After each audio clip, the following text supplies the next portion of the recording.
2, 1.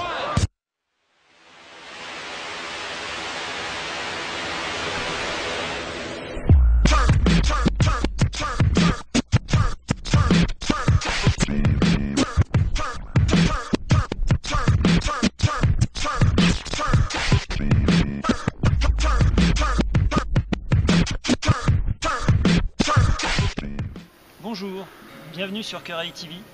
La vidéo d'aujourd'hui va traiter de la plupart des techniques de coupe qu'on peut employer avec une machette, un couteau de camp et certaines de ces applications peuvent aussi être utilisées pour une hache.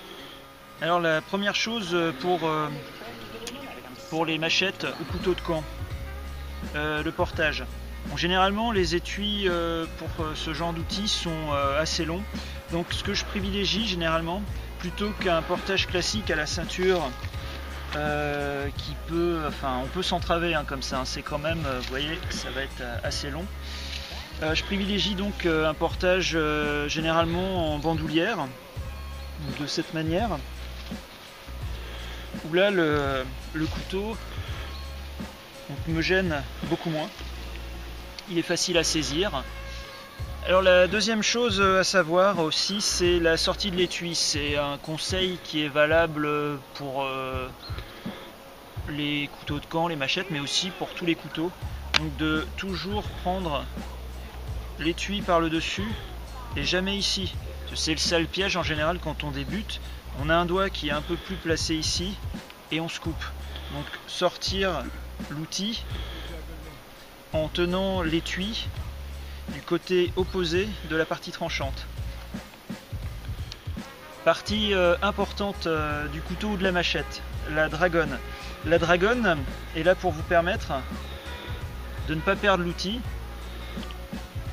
et surtout de ne pas l'échapper sur une personne à proximité lorsque vous avez les mains mouillées ou glissantes. Le travail à la machette ou au couteau de camp ou à la hache, peu importe, il est toujours préférable de travailler avec l'outil. Donc l'idéal c'est un morceau de bois comme ça, un tronc ou une souche, et toujours de travailler plus près du sol, l'idéal étant d'être à genoux. Alors pourquoi le travail à genoux? Tout simplement parce que si en travaillant on rate le morceau de bois qu'on a à couper, étant donné qu'on est à genoux, forcément la lame va soit buter ici, soit si j'ai pas de tronc d'arbre, elle va buter par terre. Alors que si on travaille debout, ce qui peut arriver, c'est donc en ratant la partie où on travaille, tout de suite, c'est les jambes qui vont trinquer. Donc, dans la majorité des cas, il est toujours préférable de travailler à genoux pour prévenir les risques.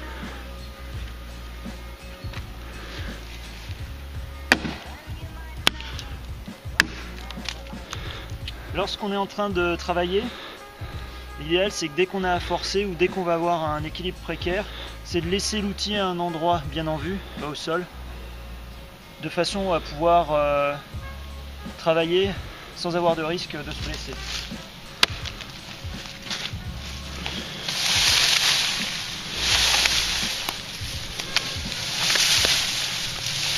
Des travaux d'élagage.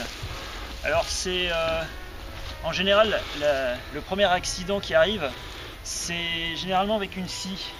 C'est-à-dire que quand on élague, moi ça m'est arrivé quand j'étais môme, c'est pour ça que j'ai une cicatrice. Généralement on met la main en dessous et on scie le truc là parce qu'on n'est pas très fut-fut à cet âge-là, et on se coupe. Alors c'est pour ça qu'il faut toujours retenir la main qui tient le morceau de bois se situe au-dessus de la partie qu'on va couper. Pour l'élagage des plus grosses pièces, l'intérêt c'est de pouvoir se mettre toujours du côté opposé de la partie du bois qu'on vise à couper. C'est-à-dire que là, je vais essayer de couper cette branche, par conséquent, je suis de l'autre côté du tronc. Comme ça, si je rippe, la machette se plante dans le tronc d'arbre et pas dans ma jambe.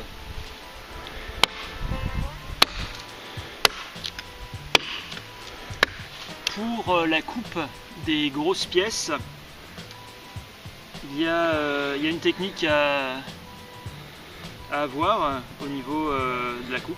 C'est une technique que j'ai appris avec des bushmen jamaïcains. Donc je vais vous montrer comment ça fonctionne.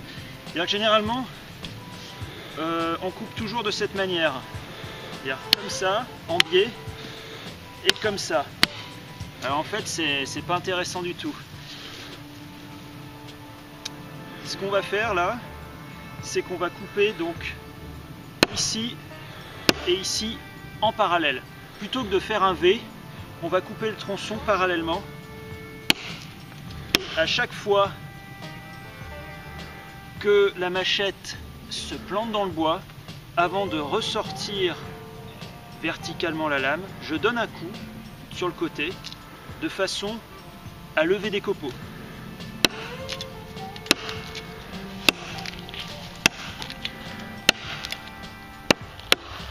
Alors ce qu'on peut voir depuis le début de la vidéo, c'est que j'ai toujours le bras comme ça. Donc c'est un moyen d'avoir le bras toujours le plus éloigné possible de la lame. En même temps, ma main, au cas où je sais pas, je coupe une branche, je veux dire, elle revient sur moi, la main est directement là pour me protéger. Donc plus on commence à avancer dans le bois, plus la technique du levage de copeaux devient intéressante. Donc là on travaille sur un bois assez dur, c'est du frêne sec. Donc ce qui se passe aussi, c'est qu'au bout d'un moment, la partie coupée va devenir assez plate. Donc la coupe va devenir de moins en moins efficace. Donc on va se lever pour changer un peu l'angle. Donc je travaille jambes écartées et je vais frapper ici. Donc l'arbre est toujours là pour me protéger. Donc là tout de suite on a levé un copeau bien plus gros vu qu'on a changé d'angle.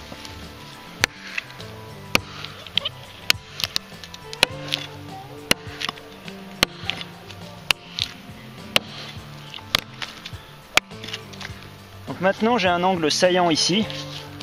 Donc ce que je peux faire, c'est soit reprendre ici, mais ça durera pas longtemps. L'idéal c'est de reprendre le même angle qu'ici et ici. Donc on change de sens. Là, il faut faire gaffe, vu qu'on a une branche, donc zone d'équilibre précaire.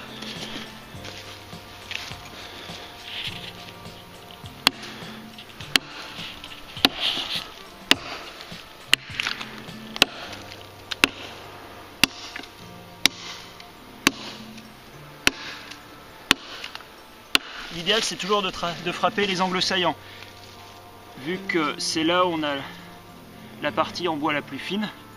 C'est là où la machette va s'enfoncer le plus profondément dans le bois. Par conséquent, les coupes seront plus efficaces ici, ici et au même emplacement de l'autre côté du bois. Quand on arrive à ce stade de la coupe, donc sur une pièce assez volumineuse comme celle-ci, ce qui va se passer, c'est que l'arbre donc commence à s'écrouler un peu dans ce sens. On a une pression qui s'exerce. Donc ici, au milieu, vu que le bois travaille comme ça, et on a une compression des fibres, ce qui rend sur le milieu le bois beaucoup plus dur à couper. En dessous, à l'inverse, on a une zone de tension, c'est-à-dire que vu que le bois travaille comme ça, la fibre en dessous se tire.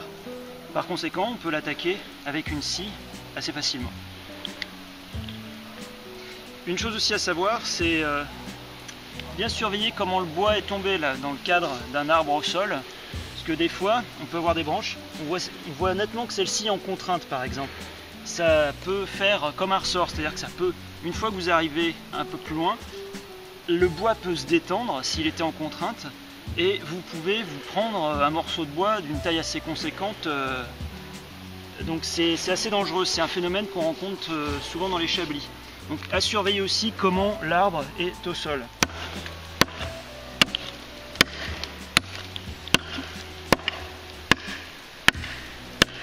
On peut voir à ce stade de la coupe que la coupe est très étroite par rapport à des coupes de machette classiques, on doit couper très large.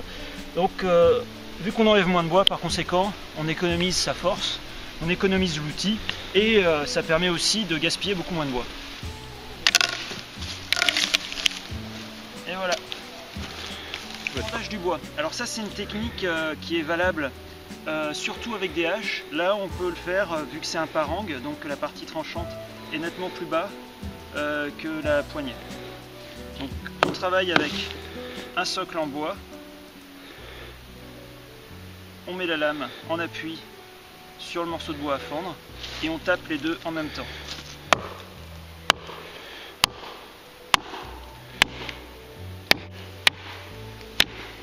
Voilà. On peut faire ça autant de fois qu'on le veut.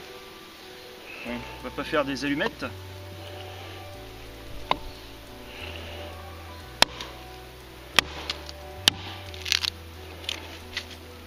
Le bâtonnage. Le bâtonnage, c'est l'action qui consiste à taper sur la lame du couteau pour lui donner plus de force. C'est une technique très intéressante avec des couteaux de plus petite taille. Néanmoins, on peut l'appliquer sur des couteaux de camp et sur des machettes, c'est beaucoup moins évident parce que les machettes, généralement, ont des lames beaucoup plus fines. Donc pour ça, on travaille toujours avec un plan de travail.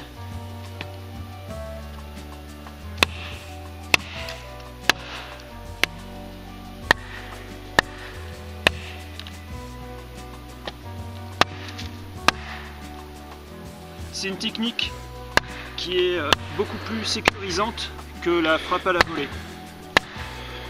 Intéressant pour les débutants. Il faut faire bien gaffe de ne pas aller trop loin, sinon on coince sa lame.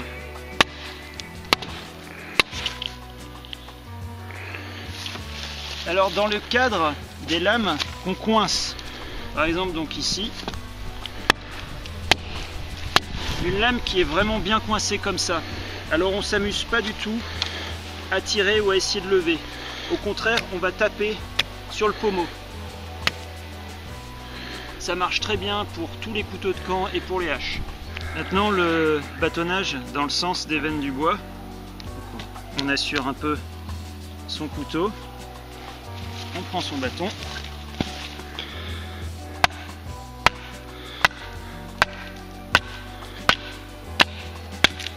Et voilà, un fendage par bâtonnage. On peut fendre avec un peu d'astuce des trucs beaucoup plus gros, comme attaquer un arbre par exemple. Alors dans le cadre d'un arbre, on l'attaque. On peut voir qu'on a déjà bien attaqué le bois. Alors après, l'idéal, c'est de prendre le relais avec des cales en bois. Et au fur et à mesure, avec de la patience, on peut fendre un arbre très long.